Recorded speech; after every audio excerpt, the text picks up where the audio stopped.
A very warm welcome to our program. This is One News in English at 5. I'm Yanni Moutsios and these are today's top stories. Prime Minister Kyriakos Mitsotakis said that the responsibility for the escalation in the bilateral relations falls on Turkey. The far-right party Chrysi Avgi trial resumed today at the Court of Appeals, 20 months after the case was taken before court. George Osborne, the chairman of the British Museum, has said there is a deal to be done over sharing the Parthenon marbles with Greece.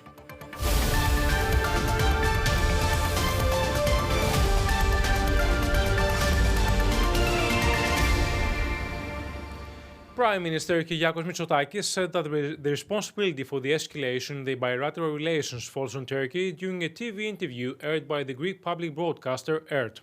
Mitsotakis blamed Ankara for being the one that, after the meeting the two leaders held in Istanbul, flew its fighter jets over the Greek islands.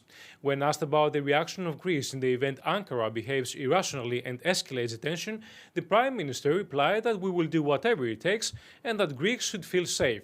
Mitsotakis also commented on Greece's deterrent capacity, which has been strengthened the last 3 years, though he underlined the fact that Greece has some strong allies. The Prime Minister talked about the possibility of early elections, though he noted that elections normally take place at the end of the government's term in compliance with the Constitution.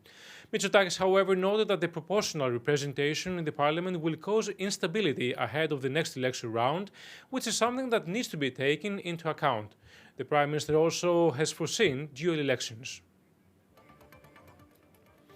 Coming up next, top government officials from Turkey met with their counterparts from France, Germany, the UK and the US in Berlin on Turkey amid the upcoming NATO summit meeting in Madrid. Turkish president called Greece a spoiled child that serves the interests of others during his speech at his party assembly. Tayyip Erdogan said that we are the ones who have proved that serving Constantinople is as important as is to conquer her. Turkish president also referred to the latest military drills dubbed FS 2022 in Izmir, which has sent a clear message to all directions.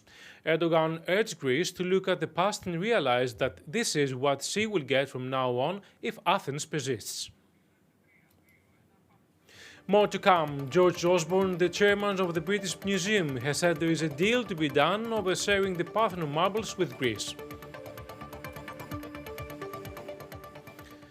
Top government officials from Turkey met with their counterparts from France, Germany, the UK and the US in Berlin on Turkey amid the upcoming NATO summit meeting in Madrid.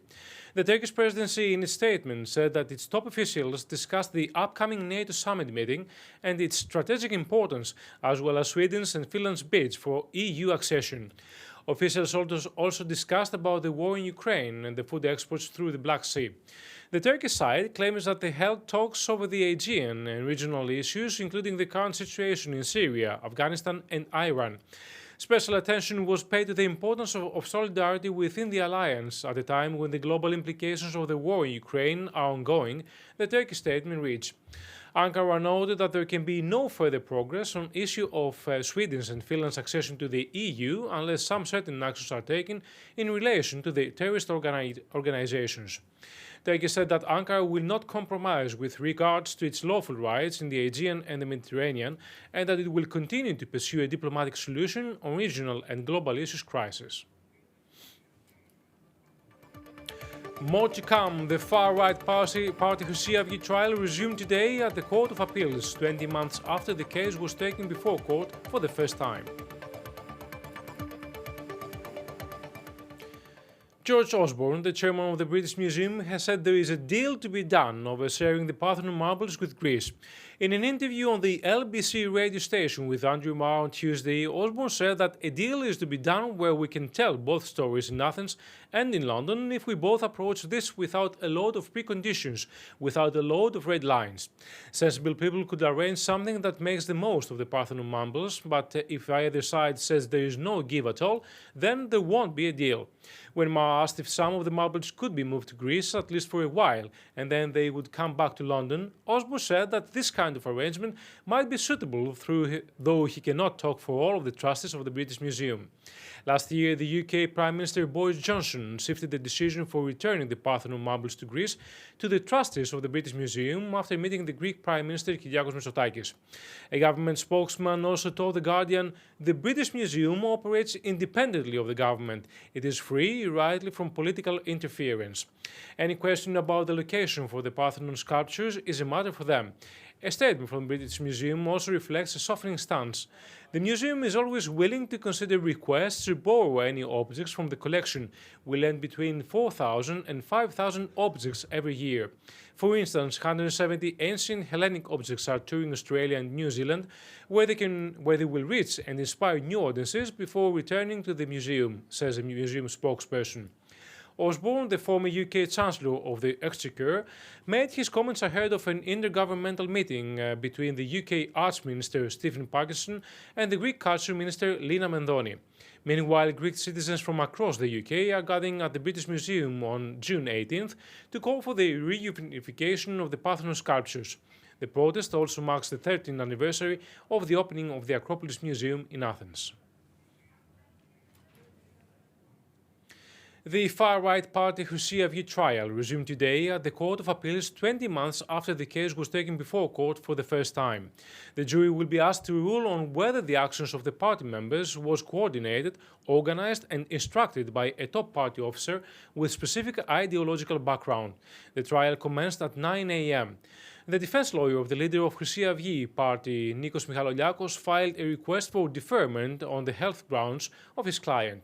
Michaloliakos did not appear in court due to the fact that he is being treated in a rehabilitation center after having contracted COVID-19 2 months ago. Yannis Lagos, one of the top-ranking officers of the extreme right party, when called by the court chair, replied that he is a political prisoner.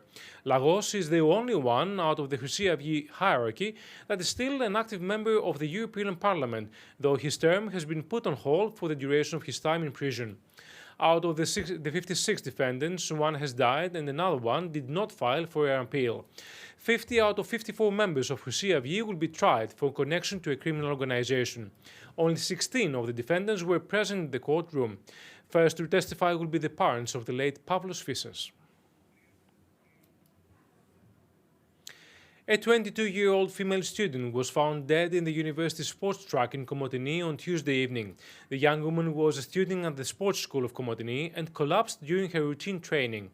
A man who was also training in the field track found her and called for help, whereas he tried to resuscitate her. The sports student was taken to hospital where she was confirmed dead. She used to train on her own, and at the time of her death she was found wearing track shoes, a sign that she was practicing her daily routine without supervision. Police is examining her smartwatch to specify the time of death. A post-mortem examination is currently underway by the medical examiner of Thrace. That's all from us. Next news bulletin in Greek at 6 o'clock. Thank you for watching.